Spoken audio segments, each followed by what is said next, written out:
القادر کے پاس نہ جاتا بلکہ قادر مطلق کے پاس جاتا، جنید بغدادی اور خواجہ اجمیری کے پاس نہ جاتا بلکہ اس کے پیدا کرنے والے اور اس کے نفع اور نقصان کے مالک اللہ تعالیٰ کے دربار میں جاتا۔ یہ تیرے جاہل ہونے کا ثبوت ہے۔ لوگ کہتے ہیں اتنے لوگ آتے ہیں، انہیں ڈاکٹر ہیں اور وہ انجینئر ہیں۔ بھائی انجینئر ہیں تو توحید سے کیا لینا دینا ان کو؟ امریکہ کے اندر یہود و نصارہ بڑے بڑے عہدوں پر فائز ہیں، وہ راکٹ بناتے ہیں، کمپیوٹر بناتے ہیں، تو کیا کہیں گے کہ وہ یہودی ہونے کے باوجود اتنا علم رکھتے ہیں تو لہذا یہودی مذہب صحیح ہے، وہ اتنا نالج رکھتے ہیں لہذا نصارہ کا مذہب صحیح ہے؟ یہ دنیاوی علوم سے دین کا رشتہ نہ جوڑیے، توحید کے فرق رکھنے والوں سے پوچھیے، توحید کے علمبرداروں سے پوچھیے کہ ان نقلی باباؤں کی دکانوں کا اور اس کاروبار کا کیا مقام ہے اور کیا شرعی حیثیت ہے۔ تو اس اللہ والے عالم نے جواب دیا، بھائی تیری بات تو صحیح ہے کہ اللہ تعالیٰ نے ہر ذرے ذرے میں توحید کو بیان کیا ہے، ہر چیز کے اندر اللہ نے اپنی الوہیت اور اپنی وحدانیت کا اعلان کیا ہے۔ تکبیر تحریمہ، اللہ اکبر، اللہ بڑا، پروردگار عظمت والا ہے، میرا پیر عظمت والا ہے، پڑھ قیامت تک پڑھ تیری نماز نہیں ہوگی، اللہ کی قسم۔ اللہ کے دربار میں آ کر کہتا ہے کہ میرا رب عظمت والا، اور نقلی پیر کے سامنے جا کر کہتا ہے میرا پیر عظمت والا، مجھے بچے دے دیا۔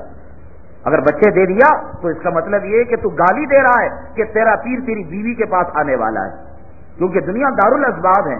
اگر کوئی کہتا ہے کہ اس کا بچہ تو اس کا مطلب حرام کا بچہ ہوا۔ دنیا کے اندر شرک کی نجاست سے بڑھ کر کوئی اور گندگی نہیں ہے، اور اس کو ڈکلیئر کیا کلام پاک نے، قرآن شریف میں اللہ نے فرمایا انما المشرکون نجس، شرک کرنے والے پلید ہیں، گندے ہیں۔ سور کا پاخانہ اتنا گندا نہیں جتنا شرک و بدعت گندا ہے۔ یہ قرآن کا فیصلہ ہے۔ خنزیر کو پیدا کیا اللہ نے، وہ ایک مخلوق ہے، کتا ایک مخلوق ہے، اسے کس نے پیدا کیا؟ اللہ نے پیدا کیا۔ مچھر ایک مخلوق ہے، کس نے پیدا کیا؟ اللہ نے پیدا کیا۔ لیکن پورے قرآن میں اور حدیث کے پورے ذخیرے میں ڈائریکٹ نہیں بیان کیا کہ ان کا پاخانہ نجیس ہے، لیکن کہا غیروں کے دربار میں سجدہ کرنے والے، اعتکاف کرنے والے، بھیک مانگنے والے، زندگیاں مانگنے والے ان کے پاخانوں سے بدتر ہیں، نجس ہیں۔ فلا یقربوا المسجد الحرام بعد عامہم ھذا، یہ شرک کرنے والے، کفر کرنے والے جائیں امریکہ کے وائٹ ہاؤس کو، جائیں لندن کو، جائیں فرانس کو اور جائیں انگلینڈ کو، لیکن یہ میرے مسجد حرام کے قریب نہ آئیں، ناپاک ہیں یہ۔ اور شرک کرنے والوں کو آپ دیکھیے، جو لوگ حج کو جاتے ہیں حدود حرم کے اندر بورڈ لگا ہوا ہے کہ نان مسلم ناٹ الاؤڈ، جس کے اندر شرک اور کفر کا گوبر بھرا ہوا ہے، اللہ کے حرم میں وہ داخل نہیں ہو سکتا۔ یہ بڑی عجیب گندگی ہے۔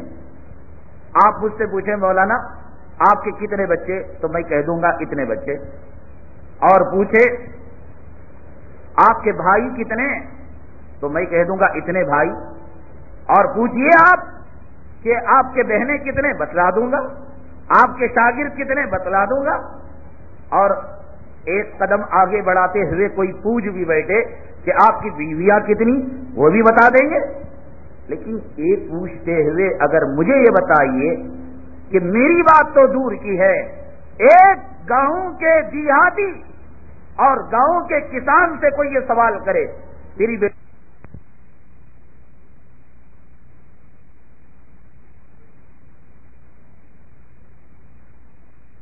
ایک پوچھتے ہوئے اگر مجھے یہ بتائیے کہ میری بات تو دور کی ہے، ایک گاؤں کے دیہاتی اور گاؤں کے کسان سے کوئی یہ سوال کرے تیری بیٹیاں کتنے، تیرے بیٹے کتنے، تیرے بھائی کتنے، تیرے بہن کتنے، پوچھتے پوچھتے یہ پوچھے تیری بیگمات کتنی، تو وہ بھی جواب دے دے گا۔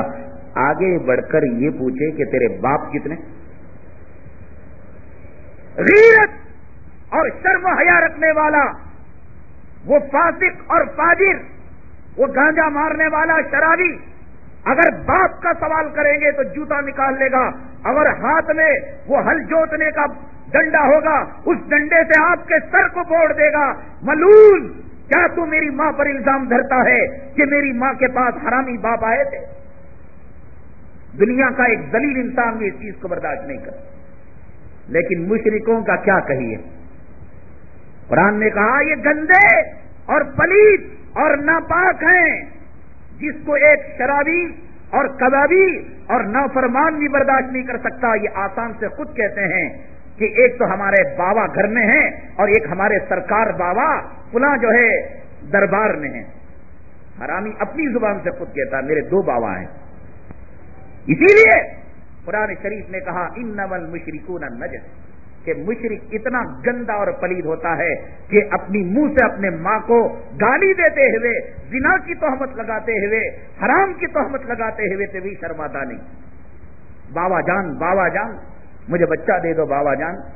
بچہ دینے کا کیا مطلب؟ زنا کرو، حمل ٹھہراؤ، بچہ دو؟ یعنی کہ بابا نے کنٹریکٹ لے رکھا اللہ سے، نبی نے اللہ سے مانگا، پیغمبروں نے اللہ سے مانگا، ولیوں نے اللہ سے مانگا، بندوں نے اللہ سے مانگا، جنات نے اللہ سے مانگا، ملائکہ نے اللہ سے مانگا۔ یہ کون ہوتا ہے بابا جو اللہ تعالیٰ سے چھین کر تمہیں دے دے؟ اب اگر کوئی کہے کہ صاحب یہ سب باتیں نہیں ہیں، وہ ولیوں کو نہیں مانتے بھی، یہ محبت دو قسم کی ہوتی ہے۔ ایک محبت تو وہ ہوتی ہے جو درجے میں رہ کر کی جاتی ہے، اور ایک محبت تو وہ ہوتی ہے کہ آدمی محبت میں نقصان پہنچاتا ہے۔ ایک بڑا ایک چھوٹے بچے کو اٹھاتا ہے، اس کے کلوں کو چومتا ہے، پپی کرتا ہے، اس کی پیشانی کو چومتا ہے، اس کے سینے سے لگاتا ہے، وہ پیشاب بھی کر دے، وہ پاخانہ بھی کر دے، اس کو جھڑکتا نہیں ہے، کرتا نہیں کرتا محبت، چومتا نہیں چومتا۔ اگر کوئی یہی محبت حجام کا اس طرح لے کر میرا بچہ میرا بچہ میرا بچہ، پیٹ کو چبائے میرا بچہ، کلے کو چبائے میرا بچہ، بھائی کیا کر رہا ہے؟ بھائی محبت کر رہا ہوں۔ تم منہ سے پپی کرتے ہو، میں اس طرح سے پپی کر رہا ہوں۔ کہیں گے ظالم، یہ محبت کرنے کا طریقہ نہیں ہے، تو خون کر رہا ہے، بچے کی جان لے رہا ہے۔